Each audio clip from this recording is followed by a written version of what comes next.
This doesn't light your firemen, the pilot lights out. This football team is coming into our place. We're standing in our way. This is a game of the heart. Focus and finish. The 0-5 Giants travel to Chicago to take on the 3-2 Bears tonight, who are on a 2-game skid themselves, as Big Blue looks to avoid their worst start in a non-strike season since 1976, when they started off 0-9. Now, last week, the Bears held New Orleans to a season-low 347 yards, but they failed to force a turnover for the first time in the last 11 games. Chicago is third in the league with 14 takeaways, while New York's 20 turnovers are the most in the NFL. Based on stats, logic tells you that Chicago is going to have a turnover fest, right? Well, the Bears aren't healthy.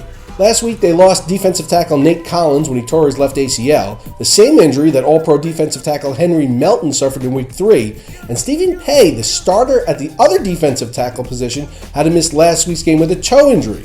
So with 3 of their top defensive tackles injured or dealing with injury, this will be no cakewalk on defense, and frankly, I look for the skill position players on the Giants to have banner fantasy nights. And with all those injuries to Chicago's defensive line, don't forget about Brandon Jacobs in this one. Practically no one owns him, and he could be a sneaky one-week play. Now, on Chicago's side of the ball, Jay Cutler is completing a career-best 65.7% of his passes, and he threw for a season-high 358 yards with 2 touchdowns and no interceptions last week. Brandon Marshall caught 15 balls for 217 yards and 2 touchdowns in the first 2 games, but he has just 16 receptions for 161 yards and 1 TD in the past 3. He's pissed. So you know what that means? Tonight he's going to get the ball. And with Marshall often double-teamed, Jay Cutler connected 10 times with second-year receiver Alshon Jeffrey last week, who had a team record 218 receiving yards, reaching the promised land once. Now Jeffrey has 15 receptions for 325 yards with 2 touchdowns the last 2 weeks after catching just 13 passes for 104 yards and no scores in the first 3. He's becoming a fantasy household name, and if it weren't for people like me calling him Jeffries all the time, he'd probably be there already. I expect he'll have another nice night tonight, although I wouldn't be counting on another 27 fantasy points. I expect a shootout tonight, and I like the over 47.5, as I think both offenses and all the likely fantasy suspects will have very good nights. Martellus Bennett should be a game-time decision, and my guess is that he'll play and join in on the fantasy fun. I'd stay away from using both defenses in this one.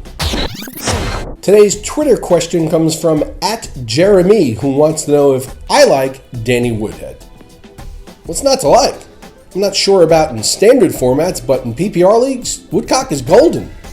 He's on pace for just about 100 receptions and 10 touchdowns. That's better than Darren Sproles. Now, if you have a question you want answered, hit me up with a tweet. If I don't use your question here on the show, I'll tweet you back with my best advice.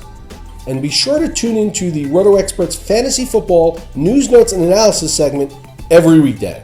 I'll be here to keep you current and ahead of the competition, and on weekends, come back for This Week in Fantasy Football as I team up with the King, Scott Engel, covering the week that was, the week that will be, and answering your viewer questions.